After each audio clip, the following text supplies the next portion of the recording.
Hello friends, कैसे हैं आप लोग। आई होप आप लोग ठीक होगी। तो आज हम बात करने वाले हैं क्लास टेंथ की हिस्ट्री के बारे में। ठीक है, हिस्ट्री के चैप्टर फर्स्ट से 15 मोस्ट इम्पॉर्टेंट क्वेश्चन के बारे में। ठीक है, इन क्वेश्चन के बारे में पढ़ेंगे जो मोस्ट इम्पॉर्टेंट है, जो आपके एग्ज़ाम में आ सकते हैं।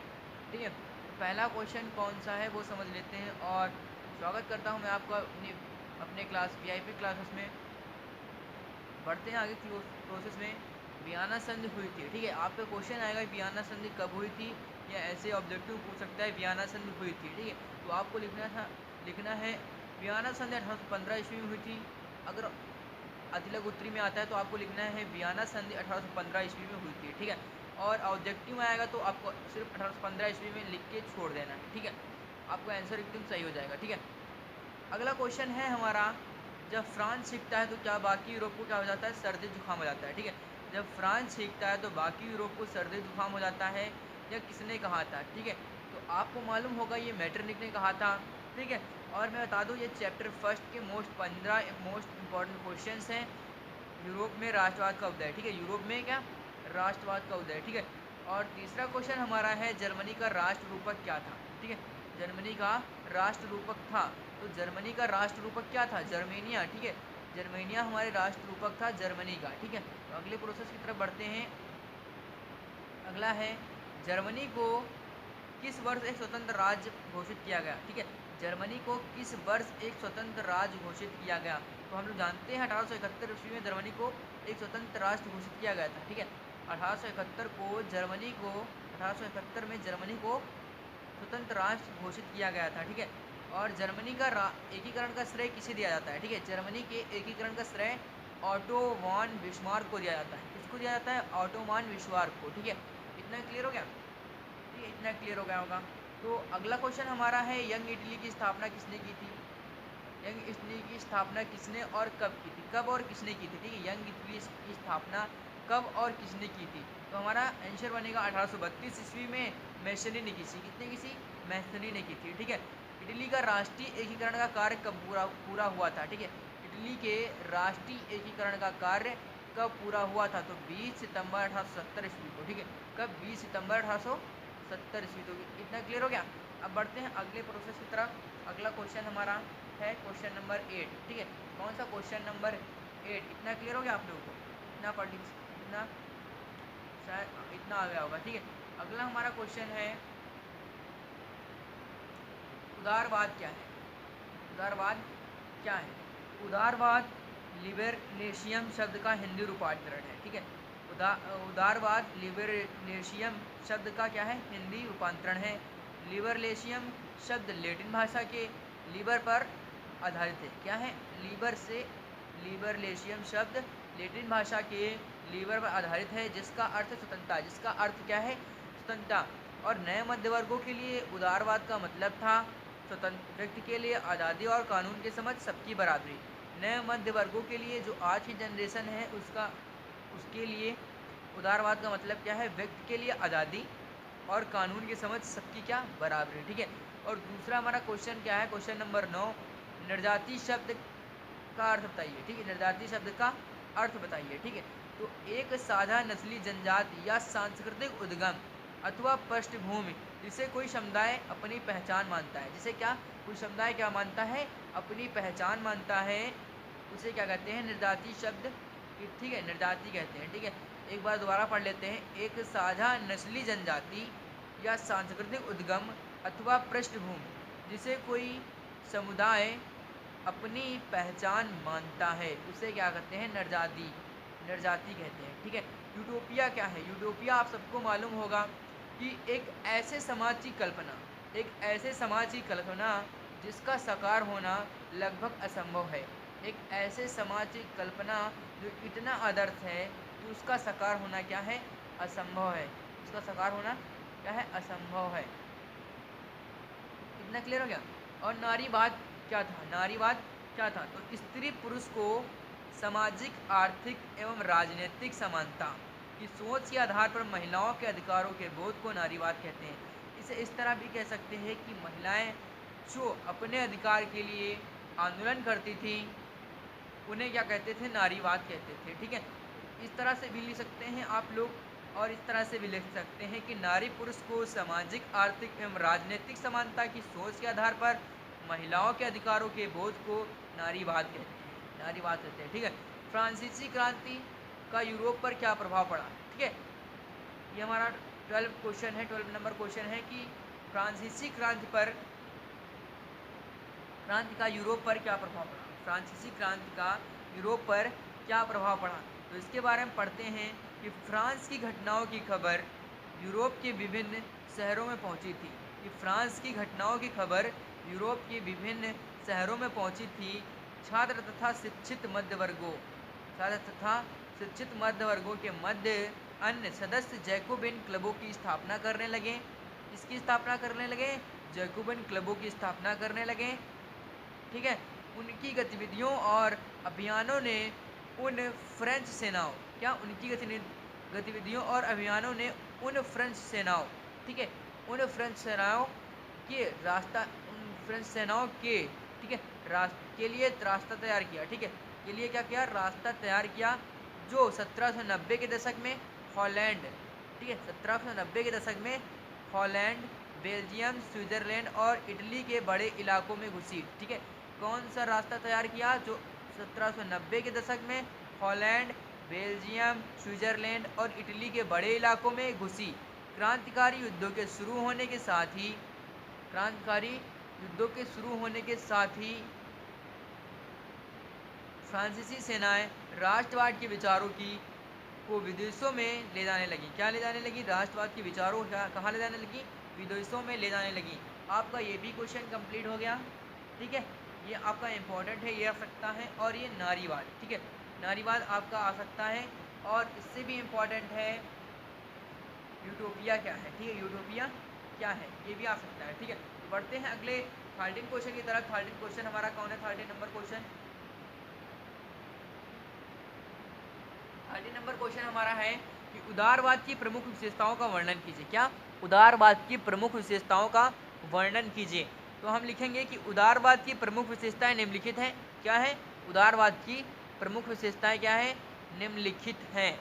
ठीक है, तो पहला ऑप्शन हमारा क्या है, उदारवाद एक ऐसी सरकार पर जोर देता है। ठीक है, उदारवाद एक ऐसी सरकार पर जोर देता था जो सहमत से बनी हो, जो सबकी सहमत से बनी हो। ठीक है, उसे ही उदारवाद सरकार बनाई जाती थी। ठीक है, उदारवाद निरकुंज शासक और पादरी वर्ग के विशेषाधिकारों की समाप्ति, संविधान तथा संसदीय प्रतिनिधि की सरकार का पक्षधर था। क्या था, उदारवाद निरकुंज शासक और पादरी वर्ग के विशेषाधिकारों की समाप्ति, संविधान तथा सांसदीय प्रतिनिधि सरकार का पक्षधर था। ठीक है, इतना क्लियर हो गया।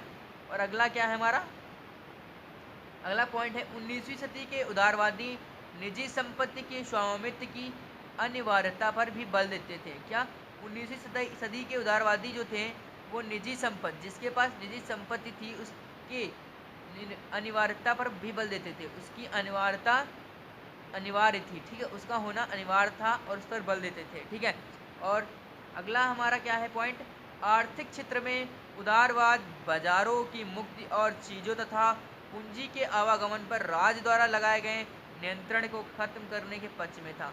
ठीक है, आर्थिक क्षेत्र में उदारवाद बाजारों की मुक्ति, ठीक है, बाजारों को क्या किया, मुक्त कर दिया। चीज़ों तथा पूंजी के आवागमन पर राज्य द्वारा लगाए गए नियंत्रणों को खत्म कर दिया। ठीक है, जो आवागमन पर जो कर लगता था, ठीक है, उसको क्या कर दिया, खत्म कर दिया। जो रोकथाम लगती थी उसे क्या कर दिया, खत्म कर दिया पूरी तरीके से। ठीक है, किसने खत्म किया था, उदारवाद से। ठीक है, अगला क्वेश्चन हमारा है नेपोलियन द्वारा किए गए सुधारों का वर्णन कीजिए। नेपोलियन द्वारा किए गए सुधारों का वर्णन कीजिए। तो पहला हमारा, उन्होंने क्या किया था, शासन संबंधी सुधार किए थे। कौन कौन से शासन संबंधी सुधार किए थे, वो पढ़ लेते हैं कि शासन संबंधी सुधार कौन था। ठीक है, तो नेपोलियन की शासन व्यवस्था, क्या, नेपोलियन की शासन व्यवस्था प्रतिभा, व्यापकता और कार्य क्षमता। ठीक है, नेपोलियन की शासन व्यवस्था प्रतिभा, व्यापकता और कार्य क्षमता के सिद्धांतों पर आधारित थी। देश की अराजकता को समाप्त करने के लिए उसने शासन का केंद्रीकरण किया। उसने क्या किया, शासन का क्या कर दिया, केंद्रीकरण कर दिया, कि केंद्र में बांट दिए। ठीक है, केंद्र में क्या कर दिया, केंद्रीकरण कर दिया, केंद्रीकरण में क्या कर दिया, बांट दिया, ठीक है। आर्थिक सुधार, ठीक है, आर्थिक सुधार कौन कौन से थे? नेपोलियन ने पेरिस में बैंक ऑफ फ्रांस की स्थापना कराई। किसकी स्थापना कराई? एक बैंक की स्थापना कराई, ठीक है, पेरिस में, ठीक है। और मादक द्रव्यों, नमक आदि पर कर लगाया गया, ठीक है। क्या कर दिया गया? मादक द्रव्यों, जो जैसे तम्बाकू, इन सब चीज़ों पे और नमक, इन सब चीज़ों पे क्या किया गया? कर लगा दिए गए। जो हानिकारक पदार्थ थे, मादक द्रव्य पदार्थ थे, उन पर क्या कर दिया? कर लगा दिया गया, ठीक है। और मजदूरों का वेतन क्या कर दिया गया? निश्चित कर दिया गया। मजदूरों का वेतन तो जो था उसे क्या कर दिया गया? निश्चित कर दिया गया। और चोर बाजारी, सट्टेबाजी, मुनाफाखोरी को समाप्त कर दिया गया। इसमें समाप्त किया गया था नेपोलियन द्वारा, ठीक है। किसने समाप्त किया था? नेपोलियन ने समाप्त किया था। और तीसरा पॉइंट हमारा क्या है? धार्मिक सुधार। धार्मिक में कौन कौन से सुधार हुए हैं वो पढ़ लेते हैं। कि नेपोलियन ने अपने देशवासियों को धार्मिक स्वतंत्रता प्रदान की, ठीक है। अपने लिए क्या किया? धार्मिक स्वतंत्रता प्रदान की। किसी भी धर्म को अपना सकते हो, ठीक है, उस नेपोलियन ने कहा था, ठीक है। स्वतंत्रता प्रदान कर दी थी, ठीक है, प्रत्ययन किया था। और राज्य की और भी सभी को अपने धर्म का आचरण करने की स्वतंत्रता प्राप्त है। और राज्य में जो शासन होता था, धर्म होता था, उसे उस धर्म को अपनाना होता था, ठीक है। इतना क्लियर हो गया? अब अगले क्वेश्चन की तरफ पढ़ते हैं, क्वेश्चन नंबर 15। अभी इसके भी 2-3 पॉइंट और भी हैं, तो वो भी पढ़ लेते हैं। कौन कौन से पॉइंट हैं? न्याय संबंधी सुधार, ठीक है। क्या? न्याय संबंधी सुधार। तो न्याय संबंधी सुधार कौन कौन से हैं वो पढ़ लेते हैं। कि नेपोलियन ने फ्रांस के लिए विधि, ठीक है, नेपोलियन ने फ्रांस के लिए विधि संहिताओं का निर्माण करवाया। नेपोलियन ने फ्रांस के लिए विधि संहिताओं का निर्माण करवाया। इसे नेपोलियन कोड के नाम से भी जाना जाता है। इसे नेपोलियन कोड के नाम से भी जाना जाता है। और फिर उसके बाद शिक्षा संबंधी, ठीक है, शिक्षा संबंधी सुधार कौन कौन सी है? कि नेपोलियन ने शिक्षा के क्षेत्र में महत्वपूर्ण सुधार किए, ठीक है, महत्वपूर्ण सुधार किए, ठीक है। तो उसने फ्रांस में राष्ट्रीय शिक्षा की नींव डाली। किसकी शिक्षा की नींव डाली? फ्रांस में राष्ट्रीय शिक्षा की नींव डाली। और पेरिस में एक विश्वविद्यालय की स्थापना कर दी, ठीक है। पेरिस में क्या कर दिया? एक विश्वविद्यालय की स्थापना कर दी, ठीक है। इतना क्लियर हो गया शिक्षा संबंधी सुधार के बारे में। अब पढ़ते हैं सार्वजनिक सुधार कौन कौन से थे। सार्वजनिक सुधार कौन कौन से थे वो भी पढ़ लेते हैं। सार्वजनिक सुधार में था, नेपोलियन ने सार्वजनिक हित के लिए अनेक महत्वपूर्ण सुधार किए। उसने बेरोजगारी को दूर किया। इसको दूर कर दिया? बेरोजगारी को दूर कर दिया। आवागमन को सुगम बनाने के लिए 229 पक्की सड़कों का निर्माण कर दिया। ये बहुत बड़ी बात हो गई कि नेपोलियन ने क्या कर दिया? फ्रांस में 229 पक्की सड़कों का निर्माण कर दिया आने जाने के लिए, ठीक है। इतना क्लियर हो गया? बेरोजगारी भी समाप्त कर दी, ठीक है। अब हम बढ़ते हैं लास्ट क्वेश्चन की तरफ, जो इटली के एकीकरण में प्रकाश डालेगा, ठीक है। क्या करेगा? इटली के एकीकरण में क्या करेगा? प्रकाश डालेगा, ठीक है। तो हम पढ़ते हैं 19वीं शताब्दी में इटली के एकीकरण की प्रक्रिया क्या हुई? पूरी हुई, ठीक है। और पहला पॉइंट हमारा क्या है? इस समय इटली अनेक वंशानुगत राज्यों का बहुपदी राष्ट्र हैब्सबर्ग साम्राज्य में बिखरा था। इसमें बिखरा था? हैब्सबर्ग साम्राज्य में बिखरा था और बहुराष्ट्रीय, बहुपदी राष्ट्र में, ठीक है। और दूसरा हमारा क्या? इतावली भाषा संपूर्ण इटली में नहीं बोली जाती थी, ठीक है। क्या की जाती थी? जो इतावली भाषा थी वो पहले संपूर्ण इटली में नहीं बोली जाती थी, ठीक है। अनेक स्थानों पर उसके अनेक रूप प्रचलित थे। अनेक स्थानों पर अनेक भाषाएं बोली जाती थी इटली में, ठीक है। और तीसरा पॉइंट हमारा क्या है? कि 1862 में सार्डिनिया पीडमार्ड ने ऑस्ट्रेलिया को पराजित किया, ठीक है। तो 1829 में सार्डिनिया और पीडमार्ड ने क्या किया? ऑस्ट्रेलिया को क्या कर दिया? पराजित कर दिया, ठीक है। इस युद्ध में गैरीबाल्डी के नेतृत्व में अनेक सैनिकों ने भी भाग लिया, ठीक है। किसके नेतृत्व में? गैरीबाल्डी के नेतृत्व में, इसमें इतना याद रखना है। और सार्डिनिया पीडमार्ड ने किसको किया? ऑस्ट्रेलिया को क्या किया? पराजित कर लिया, ठीक है। और इस युद्ध में गैरीबाल्डी के नेतृत्व के में अनेक सैनिकों ने भाग लिया। अनेक सैनिकों ने क्या किया? भाग लिया, ठीक है।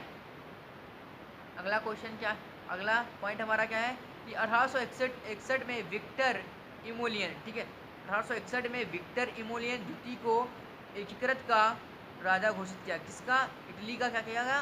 राजा घोषित कर दिया गया 1861 में, 1861 में, ठीक है। 1861 में क्या किया गया? विक्टर इमोलियन, ठीक है, विक्टर इमोलियन द्वितीय को एकीकरण एकीकृत राष्ट्र इटली का क्या किया गया, राजा घोषित किया। और 1870 में यह एकीकरण पूर्ण हुआ। 1870 में क्या किया, इटली का एकीकरण क्या हुआ, पूर्ण हो गया। और 1871 में क्या हुआ, एकदम से पूरा हो गया। ठीक है, ठीक है, चलो इतना क्वेश्चन आपको समझ में आ गए हैं, इसकी आप स्क्रीनशॉट ले सकते हैं। ठीक है, बिल्कुल, ओके, ठीक, चलिए आज के लिए बस इतना ही। कल मिलते हैं नेक्स्ट चैप्टर के साथ और कुछ इम्पोर्टेंट क्वेश्चन के साथ। तो आपके लिए बस इतना ही। जय हिंद, जय भारत, वंदे मातरम।